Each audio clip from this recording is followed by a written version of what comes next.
ನಮಸ್ಕಾರ, very good morning. ಇದು news at 10. ನಿಮ್ಮ ಜೊತೆ ನಾನು ಹರೀಶ್ ನಾಗರಾಜು. ಡಿಸೆಂಬರ್ 31 ಅಂದರೆ ನಾಳಿದ್ದು ಶುಕ್ರವಾರ ಕರ್ನಾಟಕ ಬಂದ್ ಮುಂದೂಡಿಕೆ ಆಗುತ್ತಾ ಅನ್ನೋ ಪ್ರಶ್ನೆ ಎದ್ದಿದೆ. ವಾಟಾಳ್ ಮನವೊಲಿಸೋದಕ್ಕೆ ಮುಂದಾದರೂ ಹೋರಾಟಗಾರರು 2-3 ದಿನ ಮುಂದೂಡುವಂತೆ ಮನವಿ. Breaking news.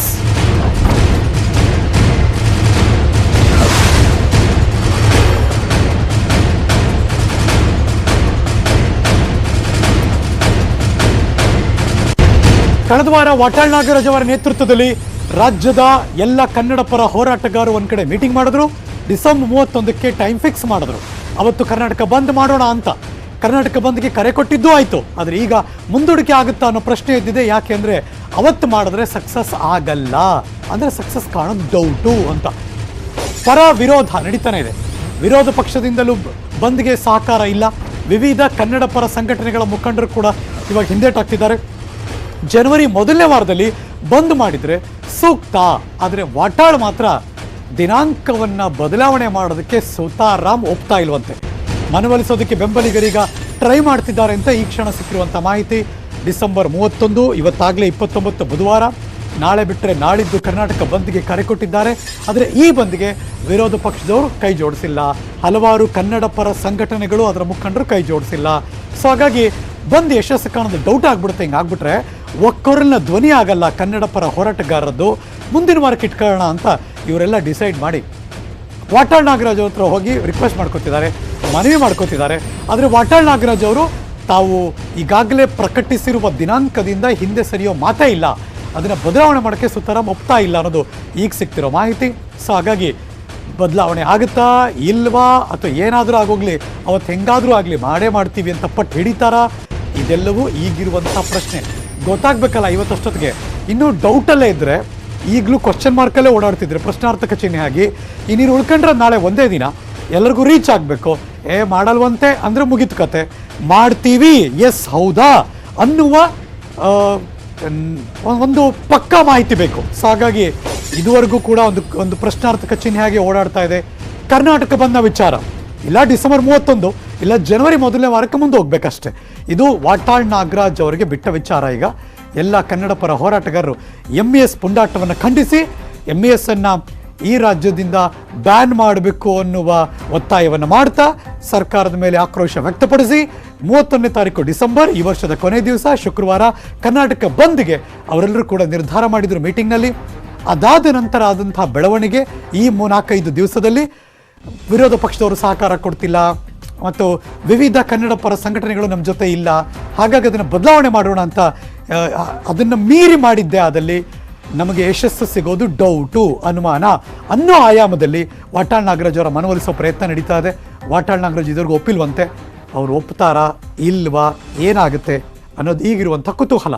ಲೆಟ್ಸ್ ಏನೇನು ಬೆಳವಣಿಗೆ ಆಗುತ್ತೆ ಅಂತ ಕೇಳೋಣ. ನನ್ನ ಸಹೋದ್ಯೋಗಿ ಆಶಿಕ್ ಮುಲ್ಕಿ ದೂರವಾಣಿ ಸಂಪರ್ಕದಲ್ಲಿದ್ದಾರೆ. Good morning Ashiq. Very good morning Harish. ಈಗ ಹೋರಾಟ ಮತ್ತು ಕರ್ನಾಟಕ ಬಂದ್ ಇರುತ್ತಾ ಇರಲ್ವಾ, ಎಲ್ಲಿ ತನಕ ಬಂತು ಆ ನಿರ್ಧಾರ?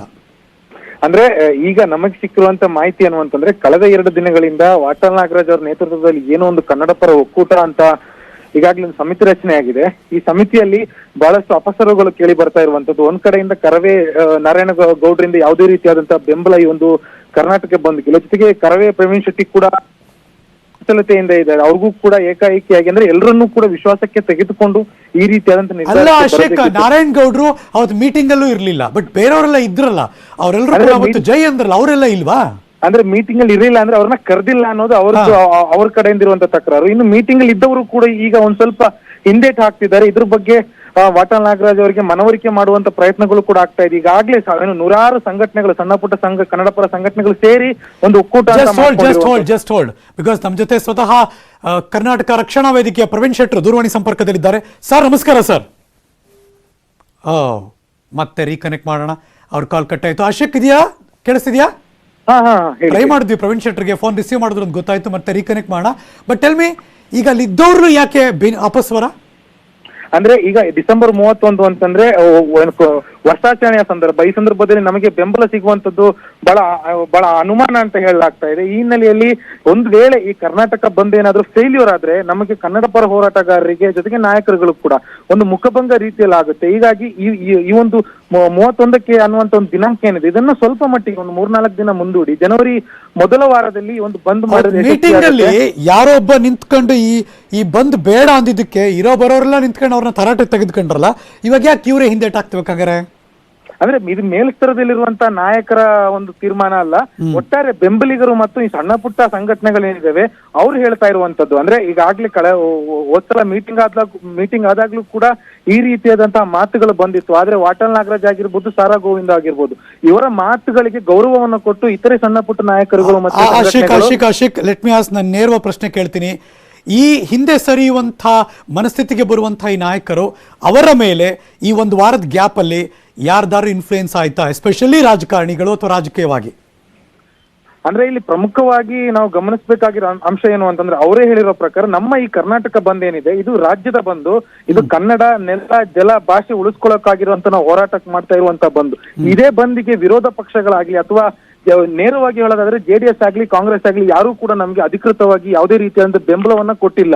ಇದು ಅಲ್ಪ ಮಟ್ಟಿಗೆ ಕನ್ನಡ ಪರ ಹೋರಾಟಗಾರರಿಗೆ ಒಂದು ಹಿನ್ನಡೆಯನ್ನುಂಟು ಮಾಡಿದಂತೂ ನಾವು ಮೇಲ್ನೋಟಕ್ಕಂತೂ ಖಚಿತವಾಗ್ತಾ ಇದೆ. ಈ ಎಲ್ಲಾ ಕಾರಣಗಳಿಂದ ಆಗಿಂದಾಗ್ಲೂ ಕೂಡ ವಾಟಾಳ್ ನಾಗರಾಜ್ ಆಗಿರ್ಬೋದು, ಸಾರಾ ಗೋವಿಂದ ಆಗಿರ್ಬೋದು, ಎಲ್ಲರೂ ಕೂಡ ನಮಗೆ ಬೆಂಬಲವನ್ನ ನೀಡಬೇಕು. ಯಾರ ನೈತಿಕ ಬೆಂಬಲ ಕೂಡ ಅಗತ್ಯ ಇಲ್ಲ, ಖುದ್ದಾಗಿ ನೀವು ನಮ್ಮ ರಸ್ತೆಗಿಳಿದು ಹೋರಾಟ ಮಾಡಬೇಕು, ಯಾವುದೇ ಕಾರಣಕ್ಕೂ ಕೂಡ ನೈತಿಕ ಬೆಂಬಲ ನಾವು ಸಹಿಸೋದಿಲ್ಲ ಅಂತ ಹೇಳಿದ್ರು. ಜೊತೆಗೆ ಈ ಸ್ಯಾಂಡಲ್ವುಡ್ ನ ನಟರು ಕೂಡ ಯಾರು ಕೂಡ ಮುಂದೆ ಬಂದು ನೇರವಾಗಿ ನಾವು ನಿಮ್ ಜೊತೆಗೆ ಇದ್ದೀವಿ, ಬೀದಿಗಿಳಿದು ನಾವು ಹೋರಾಟ ಮಾಡ್ತೀವಿ ಅನ್ನುವಂತ ಹೇಳಿಕೆಗಳನ್ನು ಕೂಡ ಕೊಟ್ಟಿಲ್ಲ.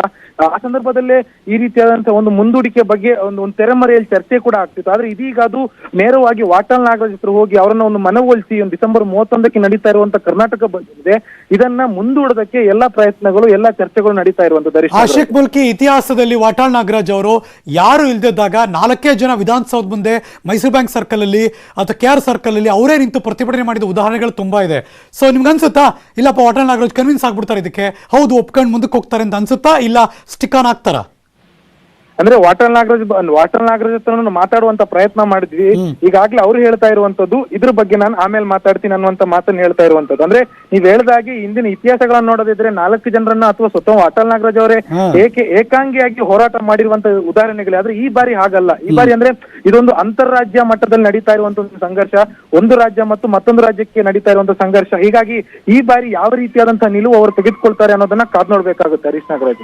ಓಕೆ, ಇದಕ್ಕೆ ಬೇರೆ ಬೇರೆ ಬಣಗಳಿದೆಯಲ್ಲ, ಆ ಬಣದವರು ಕೂಡ ಇದಕ್ಕೆ ಧ್ವನಿ ಸೇರಿಸಿದಾರ? ಹೌದಪ್ಪ 31ನೇ ತಾರೀಕು ಬೇಡ, ಮುಂದಕ್ಕೆ ಹೋಗೋಣ ಅಂತ ಏನಾದ್ರು ಹೊಂದಿದಾರ? ಅಂದ್ರೆ ಅವರು ತಾತ್ವಿಕ ನಿಲುವು ಈ ರೀತಿಯಾಗಿದೆ. ಈಗ ಕರವೇ ಪ್ರವೀಣ್ ಶೆಟ್ಟರ್ ಆಗಿರ್ಬೋದು, ಅವ್ರಿಗೆ ಒಂದ್ ಸ್ವಲ್ಪ ಮುಂದೂಡಿಕೆ ಮಾಡಿದ್ರೆ ಚೆನ್ನಾಗಿರುತ್ತೇನೋ ಅನ್ನುವಂತ ಒಂದು ವಿಚಾರವನ್ನು ಕೂಡ ಸಾಮಾನ್ಯ ಪ್ರವೀಣ್ ಶೆಟ್ಟರ್ ಮಾತಾಡ್ತಾರೆ. ಬಟ್ ಯಾಕೋ ಇವತ್ತು ಆಗ್ಲೇ ಸಿಕ್ಕರು ಮತ್ತೆ ಸಿಗ್ತಾ ಇಲ್ಲ ಅಂದ್ರೆ ಅರ್ಥ ಇದ್ರ ಬಗ್ಗೆ ಸದ್ಯ ಕಮೆಂಟ್ ಮಾಡಕ್ ಇಷ್ಟ ಇಲ್ಲ ಅನ್ಸುತ್ತಲ್ವಾ? ಹೌದು, ಖಂಡಿತ. ಅಂದ್ರೆ ಈಗಾಗ್ಲೇ ಇದ್ರ ಬಗ್ಗೆ ಬಿಸಿ ಆಗಿರುವಂತ ಚರ್ಚೆ ಕನ್ನಡ ಪರ ನಡೀತಾ ಇದೆ ಅನ್ನೋದಕ್ಕೆ ಈ ರೀತಿಯಾದಂತ ಅಂದ್ರೆ ಅವರು ಮಾತಾಡೋದಕ್ಕೆ ಮುಂದೆ ಬರ್ತಾ ಇಲ್ಲ ಅನ್ನೋದ್ರೆ ನಮ್ಗೆ ಒಂದು ಒಳ್ಳೆ ತಾಜಾ ಉದಾಹರಣೆ ಅನ್ಸುತ್ತೆ. ಇದ್ರ ಬಗ್ಗೆ ಒಂದು ಕ್ಲಾರಿಟಿಯನ್ನು ಡಿಸೆಂಬರ್ 31ಕ್ಕೆ ಈ ಪ್ರೊಟೆಸ್ಟ್ ಅಂದ್ರೆ ಕರ್ನಾಟಕ ಬಂದ್ ನಡೆಯುತ್ತಾ ಅನ್ನೋದ್ರ ಬಗ್ಗೆ ಸ್ವತಃ ವಾಟಾಳ್ ನಾಗರಾಜ್ ಅವರೇ ಮುಂದೆ ಬಂದು ಒಂದು ಮಾಹಿತಿ ಅಥವಾ ಒಂದು ಸ್ಪಷ್ಟವಾಗಿರುವಂತಹ ನ್ಯೂಸ್ಗಳಲ್ಲಿ ಅವ್ರನ್ನ ಸಂಪರ್ಕ ಮಾಡಿ ಮಾತಾಡಿಸೋ ಪ್ರಯತ್ನ ಮಾಡೋಣ. Thank you. ಈ ಕ್ಷಣದ ಮಾಹಿತಿಯನ್ನು ನಮ್ಮ ಹಂಚ್ಕೊಂಡಿದ್ದಕ್ಕೆ. ವಾಟಾಳ್ ನಾಗರಾಜ್ ಅವರ ಅಂಗಳದಲ್ಲಿ ಈಗ ಚೆಂಡಿದೆ, ಅದನ್ನು ಅವರು ಮುಂದಕ್ಕೆ ಒದಿತಾರೋ ಅಂದರೆ ಆ ಚೆಂಡನ್ನು ಕಳಿಸ್ತಾರೋ ಮುಂದಿನ ವಾರಕ್ಕೆ, ಅಥವಾ ಇಲ್ಲಪ್ಪ ಏನಾದರೂ ಆಗಲಿ ಇವತ್ತು ಈ ಕ್ಷಣ ಈಗ ಅನೌನ್ಸ್ ಮಾಡಿದ್ದೀವಿ ಮಾಡೇ ಬಿಡ್ತೀವಿ ಅಂತ ಏನಾದರೂ ನಿರ್ಧಾರ ಮಾಡ್ತಾರೋ ಅನ್ನೋದು ಈಗಿರುವಂಥ ಪ್ರಶ್ನೆ. ಕಾದ್ ನೋಡೋಣ. ಬೆಂಗಳೂರಲ್ಲಿ ಅರ್ಚನಾ ರೆಡ್ಡಿ ಕೊಲೆ ಪ್ರಕರಣ